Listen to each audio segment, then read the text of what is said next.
Namuhla ake sikhulume ngomkhofu ukuthi ngabe uyini, ngoba abaningi bayaba nokudideka, uthole ukuthi umuntu usekhomba okuseceleni. Ngaphambi kokuba ngiqhubeke, ngicela usilandele naku-TikTok, yonke indawo. Njengoba uzobuza umbuzo kwi-comment, nawe ngizokwenzela ividiyo ngifake ku-YouTube. Ake ngichaze-ke ukuthi uyini umkhofu. Umkhofu umuntu-ke osuke ethathiwe,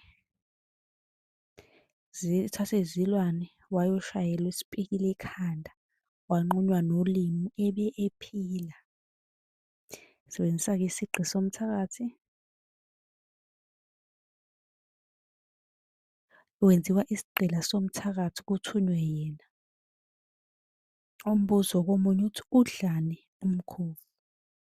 Umkhofu-ke kujwayeleke ukuthi udle kamnandi ngoba bathi udla inyama, amasi, udla nje iy'nto ezimnandi.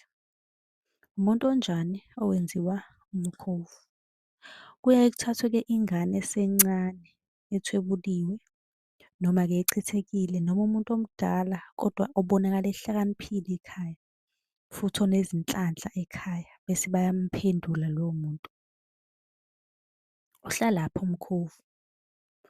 Umkhofu uhlala-ke emgedeni noma ehlathini, emhosheni esabekayo.